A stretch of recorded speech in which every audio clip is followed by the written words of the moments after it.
Hello, Good everyone. Welcome to another interview, an exceptional ND interview with a truly, absolutely exceptional naturopathic doctor, Dr. Patricia Rennie, who is legendary. I mean, I learned from you. You're my. I said to my husband this morning, she's the OG peds lady, like she's the OG peds ND, and so that helped me fall in love with treating kids, and I still do. My whole practice is pediatric, and in large part due to you and other naturopathic doctors who have that passionate approach to pediatric care. And I know, I'm not going to be able to cover all the things you've done for our profession in the last kind of 30 years, but I know you've served on boards and, helped the OA&D and the BDTN before it became, I guess, Kono. That evolution was a big shift, and lots of people, including you, put a lot of work and effort and time into making that shift smooth. So I'm super excited. I know, we're gonna get into some different topics today, but I'm very excited to have you here today. So thanks for taking the time for this interview.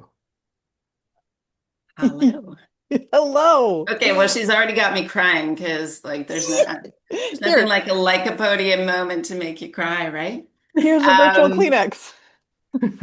and I mean, maybe we'll come back to this, but I've been pretty emotional the past week, but we'll come back to why that is. Um, Thank you. I mean, there's really nothing that makes me happier than knowing that I inspired like even one student. Oh, here comes Sedona. One student to be doing what I love to do. So that makes me happy. Thank you, guys. Yeah, what do you want to talk about? What's your origin story? Why did you become a naturopath? Yeah, here comes Sedona. She always Oh, like comes in to Oh, see what's going on and then she's gonna like leave in 5 seconds. I Can you love see it. her? I don't know. puppy. This is She'll leave in 5 seconds because she's really not allowed in here, but you know. the famous Busted. Australian Mommy, Market can we Girl. go outside now? Um, yeah, I feel like it's maybe not a linear, but it was my life was planned by someone other than me. Like it was put before me and I just got on the path and walked it. Um, this really weird thing happened, I'm significantly, I gotta finish crying, just hang on. I'm significantly older than most people in my profession, or I've been here longer. Anyway, so when I was in high school, there was grade 13. And I remember the day when they brought us all into the cafeteria, all the grade 13s. And I was like number one and two academic female in my grade, right? Like, I got 96 in biology. Like, that's what I love. Ooh.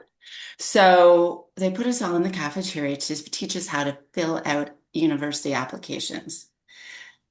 And I don't know who said this, but somebody said something, but the teachers told us we were all stupid. Like that was the message I walked away from that lunch hour with. Oh, I can't do what I want to do. I have to apply for like a general arts program or something. Like that, I was so upset. I was so confused. I don't know what they thought they were doing that day, but it was bad. So my sister came home that weekend, and my sister's 8 years older, so she's finishing university as I'm about to go in, and she's at Guelph. And I said, I don't know what I'm going to do. And, at that time, it was like this paper book of all the courses. And we're sitting on the floor in my bedroom. And she said, well, some of my friends took this course where you get to cut up dead bodies. And I went, that's for me. Like, I'm 18 years old. I've never even cut up a frog. And I'm like, that's for me. I know that that's the thing I want to do.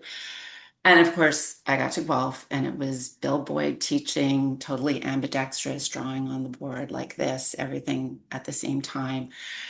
And I fell in love with gross human anatomy.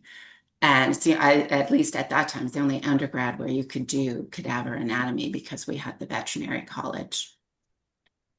And that kind of like set me up for life. And so then I realized, I think I'm in first year when I realize, oh, I'm taking a human kinetics degree. I can be a high school phys ed teacher, or I don't know what. Like I have to get another degree to work with what I'm gonna like. What am I doing here? And I went to the library And there were these literally, it's a very long time ago, these paper books of here's all the professions in healthcare alphabetically. And I take out the first one, which is like A to C or whatever. And I'm on my bed in my dorm room flipping through chiropodist. What's that? Chiropractor. And forgive me, but it was a picture of a female chiropractor because my mindset growing up, I had a male chiropractor. All the chiropractors I knew were men. It's a big physical job. I'm not a big physical. I'm like, a woman could be a chiropractor.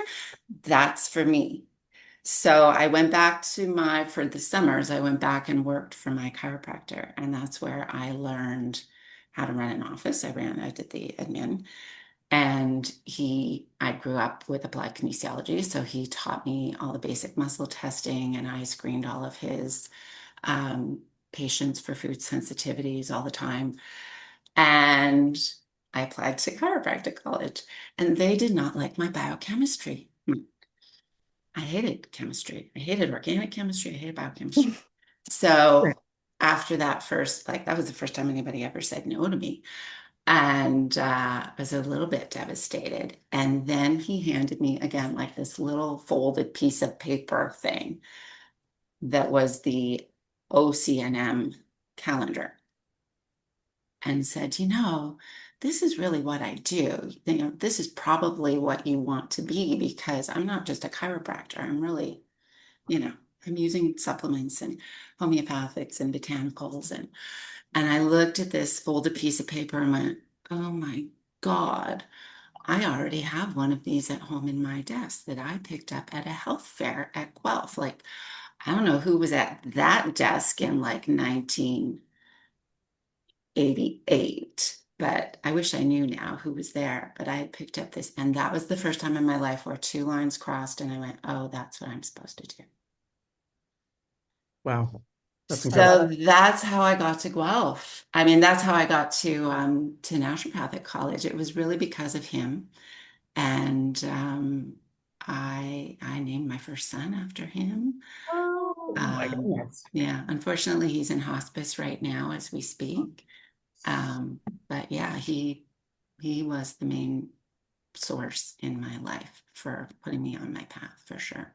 What's his name? So I get to CCNM, OCNM at the time. I was Okay. the last class that graduated from there. And we had I can't even call him a professor. We had one person teaching everything in first year. And I corrected him in anatomy one too many times and got exempted from anatomy. Nobody got exempted from anything. I got exempted from anatomy because I was embarrassing him. I was doing it nicely, but so then on the day of my graduation, and I was pregnant unexpectedly for all of fourth year. So I graduated with a 21-day-old baby. Wow. And on my graduation cruise was asked to come back and teach anatomy labs. So I literally never left CCNM. I graduated, I came back that September, taught anatomy labs for 15 years, loved it. I mean, I know it's so weird and it smells bad and everything, but like the human body is just so freaking incredible. And it was just so amazing to me. And I loved it. And I loved putting people on the spot and making them, because they always remembered. If I challenged them, they always remembered. I loved that. I knew I was a good teacher. And then after a year of doing that and keeping him, like literally, I think this is what happened. I kept a baby alive for a year. So the powers that be at CCNM said, can you come back and create a pediatrics course? I never had a pediatrics course. I didn't know anything about what I was doing, but I kept a baby alive. So Paul Saunders had finished he was a year or two ahead of me. So he'd finished at CCNM and gone to national for an extra year because, Paul. People. Yeah. And he came back with a little file folder full of photocopies of his notes from pediatrics there. So I took that file folder and created our course and taught that for 15 years because I like to do things like symmetrically. And then I was like, nobody was coming to lectures. Nobody was paying attention. There was no sense of respect anymore. And I was like, I'm out of here. Done. I'm done with this. and I left for a week. And then Nick called and said, we're going to start focus shifts. And I said, that's really stupid because, they need a year of just general, like, see everything that's out there and get as much experience as you can and then figure out what you want to do. So maybe we should have 2 years of clinic, but focus shifts from the beginning. I think that's dumb. But if you're going to do it, I have to come back and do it because it has to be done right. So then I came back and did 15 years of pediatric focus shifts, which was great. And I loved that. I was terrified of supervising. I said there were two things I said I would never do in my entire career, supervise at CCNM, because my license would be on the line. And like, what's more important to me than my family and my license? Nothing.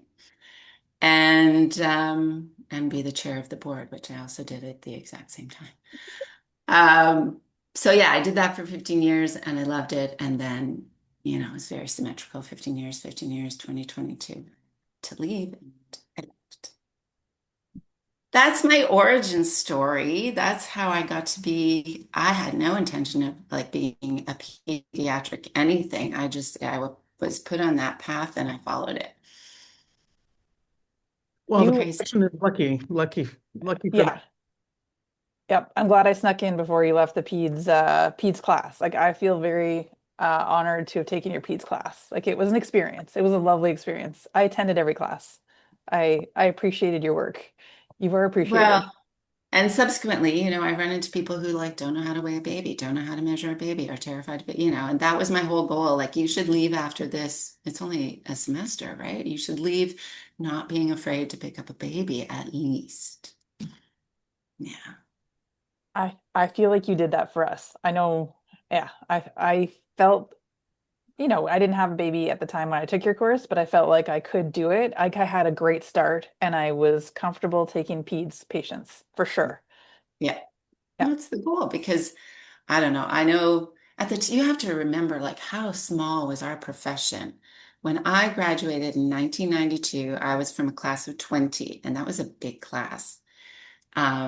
And it's funny, my friend and I were talking just the other day, like how many people are still practicing from my class? Maybe five, maybe six, I don't know. But then very shortly thereafter, the class after me was 13. The first class that I taught was 13. Um, and then all of a sudden, like, I'm a massive introvert. I know you don't believe it, but like 34 years ago, I couldn't even pick up the phone to make a hair appointment. And suddenly I'm thrown into a room of 120 people teaching them. And that's how I got over that, right? Like, I had to. I had to. Yeah. You So then what did I do? Yeah, I was a sucker for punishment. In retrospect, I don't even know how that happened. Somebody told me to run for the OAND board, and I did. And I sort of had a crush, like a girl crush on Angela. I'll tell you, on Angela Moore. And Angela Moore at the time she was like my first ND, and she was running the OAND conferences. And I guess they were stopping or what. Anyway, I went out to the board and I knew nothing. I knew nothing about any of these things, like honestly. And I became the co-chair of the conferences. So I can't tell you how many volunteer hours that was. Literally, I can tell you literally that Kathy Kindersma and I, because we co-chaired together, both not knowing what we were doing, literally saved the OAD from bankruptcy, right? Like, we made those conferences money making. We went to the ANP, saw what they did, brought back all of their good ideas, and they are still using those ideas that we implemented way back when. So that was it was a lot of work, but it was really rewarding. And I got to work with some really great people, and I learned how to work on a board and how to have a baby under a boardroom table. Like, it was crazy what we were doing, but there was no one else to do it, right? Like, we were so small. And there's a lot of grassroots. I really don't like political stuff. I always say I'm apolitical, but look at what I've done. So yeah, I did that for 7 years, and then I left that. I'm still teaching. And then Angela called one day and asked me if I would come and join the board, like run for board member. And I really didn't want to do that, but Angela asked me, so I did. Um, so I was on that board, I think, for 11 years. And I was chair, I think, that was the other thing I was never going to do was because everyone hates you if you're the chair of the board. And Yes. I can vouch for that. Um, so I spent 8 years as the chair of the regulatory body where, like, I was doing disciplinary hearings with people that were like my students, right? Those were not fun times. Those were not fun times. It was, it was pretty it's a small profession. That was pretty, there were some really bad things that I had to see. Um, I also chaired exams while I was there. So I was really good at that, but it was also super stressful. Anybody who I observed in an exam always failed, and I couldn't understand why. Apparently people were scared of me. Our new grads had you as an examiner just recently, and they loved you. They Oh, well, passed. I've learned how to, Yeah. menopause helps with a lot of things. Um, yeah, so I did that for 8 years. And then, of course, that whole waiting for transition took forever. And I knew I couldn't leave. And certainly once we started transition, I couldn't leave. Like, who was going to take over my job? So I did 5.5 years on both of those boards while I was still trying to have my own life and teach at CCNM. So that was super, super stressful. And again, I worked with really beautiful people, and I learned a lot about working with people and regulation and politics and all of that. But it took a lot out of me. And so then I walked away. July 2015, I took myself to Prince Edward County for a week and said, I'm done. And then in 2024, I guess, I went back as a peer and practice assessor because that was the one thing I said I would ever go back for because it's the nice arm of regulation. And I was really heavily invested in creating that program. So it's meant to be done in person. Nothing's done in person anymore. But I always wanted to preceptor with other doctors because I had like 1 year I had 74 preceptor days and I only worked 3 days a week from my office, right? Like my patients would say, "Oh, you don't have a student today?" Like they came to really expect it and they liked it. Um, but I always wanted to go into other people's office, but nobody wants to chair the board coming to your office. So my peer and practice assessment is my way to see what other people are doing and if they still like their job. What are you seeing? Because I'm curious too. What are you seeing in other people's offices? Um, I have a really hard time not being judgmental. And I have a really hard time not weighing in on like the cases because that's not my role there. I'm like, oh, did you think about this? Did you think of, I'm not supervising. I'm just making sure you're not going to hurt anybody. So yeah, the practice has changed a lot. I see a lot of people who just work virtually, and I do and I don't understand that. In some cases, it really makes sense for those people, but I really want people getting their hands on people. So, I'm not grading you in your peer and practice assessment, but I've seen some really beautiful things. I've seen people who are still practicing 20 years later, which is great. And a lot of newer grads. Yeah, everybody's got to find their way, figure out what they love. One of the big reasons that we started Exceptional ND was for new grads, right? We had sort of heard post-COVID and during COVID how stressful it was for students and new grads. And we thought with Exceptional ND, there was the opportunity to kind of like create a community and pass on clinical pearls. And then one of the things that was most important to us is to include all the other exceptional naturopathic doctors that we know, like yourself. So I'm just curious, what would you want our new crop of doctors to know? Okay, first of all, I'm not exceptional. We're all if I'm exceptional, we're all exceptional. Like we are exceptional. Like we chose an exceptional route at an exceptional time. We do exceptional things, which I wish weren't exceptional any freaking more. Like, come on. Um, And I remember the first time I was called an elder, I had practiced for 10 years and I went to the OA. I was so deeply offended for a couple of reasons, because I was still like 36 years old. But also like there are true elders in our profession and they need to be respected for what they have done and who they are. So stop calling people tenured. Just because the profession's small, you can't do that. Um, yeah, so I'm a super I think I'm a super optimistic person, but I'm a little bit sad right now. And I really, when I really withdrew, like la la la la la la, la, don't tell me anything.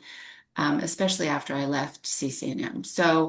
Um, so I've heard a few things from a few different people, but I also went to the AANP last week for the first time in 11 years. I spoke, actually, I presented there. Love it. Um, and I haven't been, around those guys for a really long time. And, I'm a little bit worried. I'm a lot a bit worried about our profession at this point on a lot of different fronts, right? Financially, what's happening in the States with respect to finances and students. And, if we don't have students coming into the school, then we don't have a profession. Um, but I think fundamentally, I hear two or three people are going to class in person at CCNM because everything's delivered online.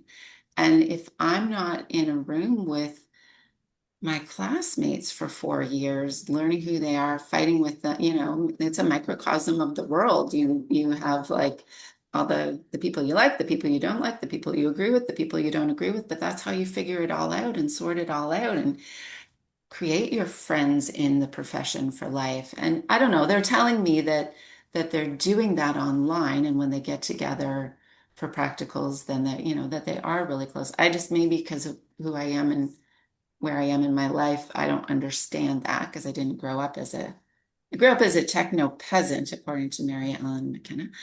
We both did techno peasants. Yeah, I just think it's so different, but I think we need to have our hands on patients. We need to be taking their blood pressure. We need to be weighing and measuring them. We need to be doctors. And it's not to say that you can't the other way, but people need to be touched. People need to be in community. As a profession, we need to be in a community. We need to be in community with our patients. And especially since COVID, I think people are just literally dying for that, right? So Well, it's funny because Jody Peacock, who's our third co-founder, as many of you know, really pushed us to have an in-person conference, and I was so stressed out, like so many other people during COVID, post-COVID, that I was happy with our online platform. It was going really well. We were connecting with people. It felt really positive and had, fantastic forward momentum. But Jody really dug in, like she can be really She's like, no, we're doing it. We're like, really okay. stubborn, yeah, or like, tenaciously stubborn or whatever. And so we did, and it was amazing, and it was very like healing. Certainly, like you've spoken, I think, at two of our conferences so far, and you're coming up for a third, which we can't wait. And everyone always loves your lectures, not just your clinical pearls, but I think your passion for our profession always comes through, which is I think so important for new naturopaths to know how much we still love being naturopaths after whether 10 years or 20 years, 30 years or 40 years. You look at someone like Verna also as a great elder, right, been practicing forever. But yeah, the in-person is extremely healing, and I was so grateful to Jody for having pushed that because I would have said no till the end of time. I was just like, no, no in person. But it's again to your point though, the community, right? Like we all yeah. make each other better, right? And we may not always agree, but getting together and seeing other naturopathic doctors, I think, is really important. Well, I didn't realize it was Jody that pushed for that, but when I saw that it was purely like I would dive right into that because like the feeling that you guys created in that room, um, it felt like 30 years ago. It felt like the conferences that Kathy and I organized. The only thing missing, which has been missing for a long time, and the CAND was doing that, right? So when the Yes. CAND started their biennial conferences, it was great because you were away from home. So you had to stay and everyone had to be in community and everyone came to the dinner and then everyone got on the dance floor. So what's been missing for years from our profession is that dance floor, right? Like where Oh, you guys, you probably don't even know what you're missing because the no. elders get on the dance floor and we, like I can say we now, but it was Lois Hare and Angela and, all of these, you know, that is where we are free and that's where we are truly in community. And we just, so the OND stopped doing it and then, people just scatter and go, whatever. And I was so excited to go to the ANP for that.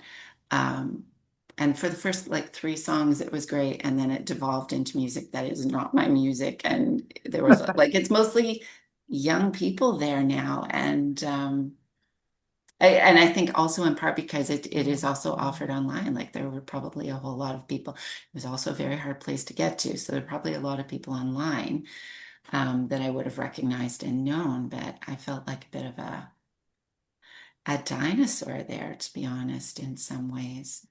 But I'm really glad I went, as much as I it was a little sobering.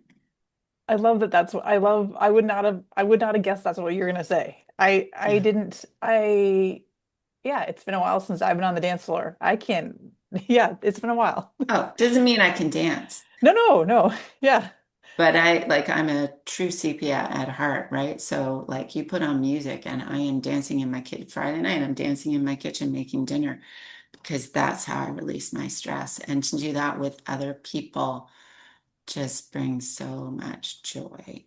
And that's where, I mean, it maybe it's counterintuitive, but that's where like the young naturopaths can see, oh, these people are still joyful and happy and, they're not always serious and just a Human. thought, just a thought. No, thank you. I appreciate it. And again, I would never have guessed. You bring you dance in your kitchen, right, Sonya? Like you've danced with your kids forever. Yeah. Yeah. Guilty. Yeah. Guilty. Yeah. Yep. Good. Yeah. So in 2015, it was in Collingwood. The OND was in Collingwood, and so it's the fall after we've got proclamation, and We're there. they're We were handing there. out awards for right. So I got an award, which was later stolen that night. Stolen when we went out dancing, right? Me and Belinda and Nick and maybe Mary Ellen, we went out dancing at K2 and it was winterish. So we had coats and we stacked up, Nick and I and Belinda stacked up our awards, which are in like a black box and put our coats on top of them. And then we danced until they closed us down. And then we went to get our coats and our awards. And mine was the only empty box. What does it have my name on it? Yeah, like what the heck? Interesting. I think Wasn't that it? was the universe. Like I didn't do any of this for an award. Trust me, like a little piece of glass to sit beside these other ones on the shelf is not why I did all that work. And that's probably the universe just saying. But the OAND never replaced it. Oh, And anyway, that's an aside for that day. But that night, they had a DJ in the corner. And he was playing music during the dinner and the gala and whatever. And then I'm like, so there's a dance, right? And the president or whatever you call it of the OEND at the time said, "Oh no, he's just here for the dinner." And I said, "Oh no, he's here for a dance." And I went and spoke with him, and he said, "Well, sure, I'm paid for the night. If you want me to stay and you can get people on the floor, we'll dance." So I did. Whoop whoop. Yeah. We're gonna have to talk to Jody and open up a dance floor. I was just thinking, I'm like, who do we know that's a DJ to like Mhm. transform this experience? Yeah, I love it. I love it. Yeah. So what do we need?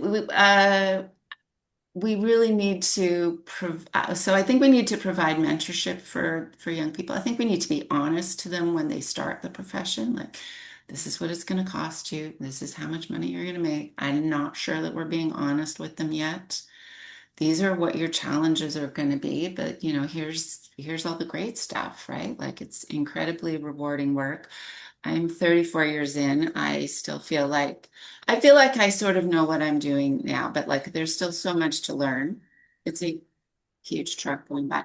We have a huge body of knowledge and you can learn it for life and you can help people for life. I have no intention of ever stopping as long as I can put one foot in front of the other and one word in front of the other. I love what I do. I was born to do this. There's nothing, I'm going to cry again. Nothing else I was born to do except maybe garden. Um, and okay, this is really interesting. When I was 13, I did a lot of babysitting, particularly for this one family, and they'd gone through a divorce. So the mom was going out a lot to find a new dad for the girls. Spent a lot of weekends there. Um, and if you'd asked me at 13 what I wanted to do for a living, I said child psychologist. And then a little bit later, if you'd asked me, I would say florist. And look what I'm doing. All of it. All of it. All of it. Yeah, love. I love that the profession found you. I love that you dug in and made your way. I love that the profession in Ontario is like has your name written on it, like bold or underneath or around. Or I love that you've helped shape this profession and you're not letting go. Because I feel like if this profession, if you don't push like or help or mentor, then we lose ground so quickly. And Yeah. it's weird. Like it's an interesting profession where there's almost an attack at all levels, and we have to. Yes. So that was part of my grief. I have a couple windows open right now, but that was part of my grief last week was, and even last fall, like, let's be honest, we should have been, every single one of us, standing on the rooftops screaming that we have been regulated in Ontario for 100 years. And there was this quiet little gala that if you wanted to spend a lot of money, you could go and eat a crappy meal. Um, And I ended up there because I had no intention of going if everyone can't go. But I ended up there because I was being given an award that I didn't realize I was being given. It was one of those moments. Ugh. Um, and I was just so incredibly disappointed that like this opportunity had been missed.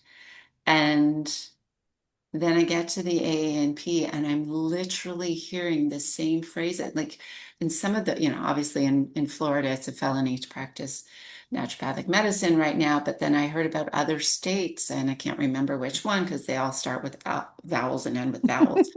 Um, but like where, there's no title protection. And so there's like three or four other professions that are doing the same thing and fighting for insurance. And it's just like, that's like 35 years ago. And then the whole big picture of just feeling like we're going to be sucked under is 100 years ago.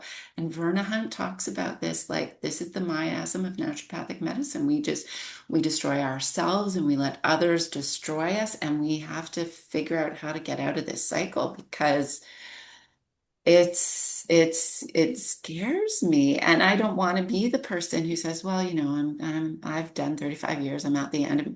No, like I didn't do this for it to fall apart and disintegrate. Like, what are we doing? So at that gala in October, um, Iva Lloyd and I were chatting about what are we going to do. So, and I don't know, she's such a go-getter. She has so much energy and she is so smart. Um, I don't have energy until menopause. I did everything I did with a ferritin of 2, FYI, for 30 You years. Yeah. you and Sonya together will have a ferritin of 10. Yeah, there you go. So what Ivan and I have started doing is like a little Zoom call once a month with newer grads who just want support, and we pick a topic to talk about, and it's all free, and anybody who wants to join can join. And it's just mentorship and positivity and yeah, helping people be more successful. How big do you want your group to be? I'm a Like, little bit afraid of I was it. just I'm a lot a bit afraid of it because like Iva tells one person and now 10 people know, and that yeah, so we're trying to start small. And we will call in other people, right? Like we don't know everything. I don't know everything. So we'll call in other people over time, I think. But I am a little bit afraid of that. So I have to, and then she's, this week she's like, "Oh, do you want to sign up for this? Do you want to?" I'm like, "No, no." But yeah, she's great. Love her.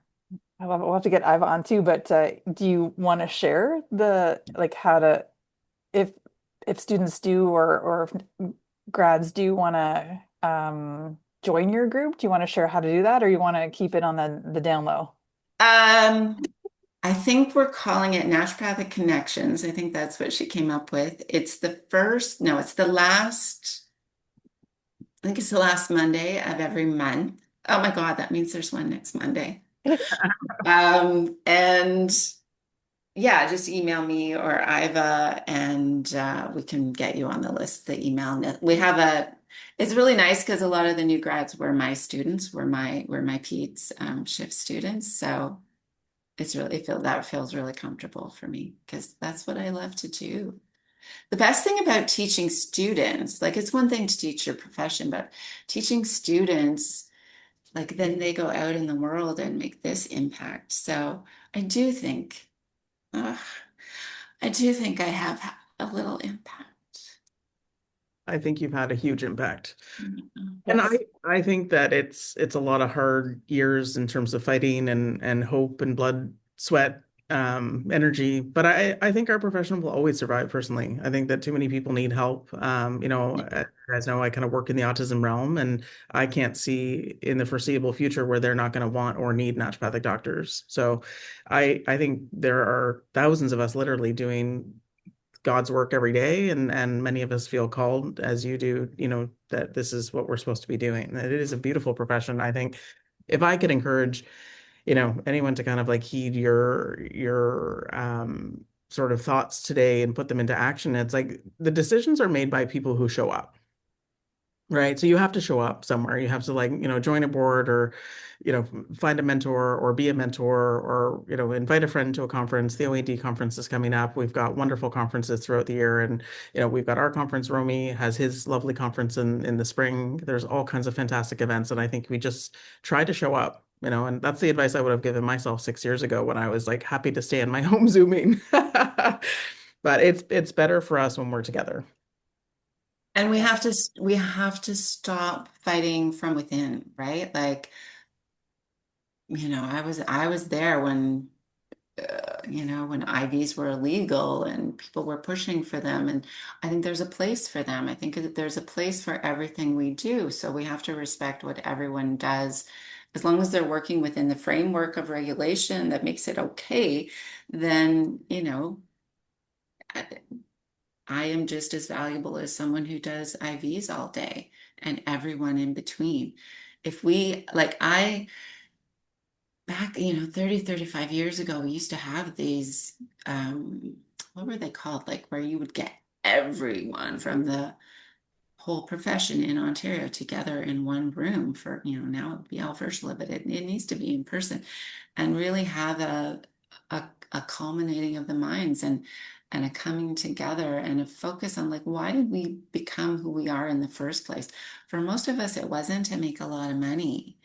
It's because we wanted to help people and we have the tools to help people, but don't do it at the cost of, pulling apart the profession. Yeah. Well said. Here, here. Love Well, you guys. I love you too. Yeah, thank you. Thank you for putting your time in and your heart in and your effort in. And we appreciate you. We really appreciate you, your past, your future, your passion. So it's it's fun to be Yeah. a warrior in the trenches when you know someone like you is doing it too. I wish I had a sister that was doing it along with me. You guys are so lucky, right? Yeah. We know. Yeah, we appreciate it. We I know appreciate you each fight, other's. but you love each other deep down. We fight not that much. So much. Yeah. Actually, I mean, maybe we're just older and tired, but we don't fight that much. I think the last Yeah, I know that you did for sure. we Oh used yeah. to get spicy. We drag everyone in. Yes, but we're a little bit more mature. But Yeah. thank you for your time today. We appreciate it, and I'm gonna watch this interview again with like yeah with a box of Kleenex. I'm gonna go dry my face. Okay, love you guys. Okay, love Bye. you too. Bye.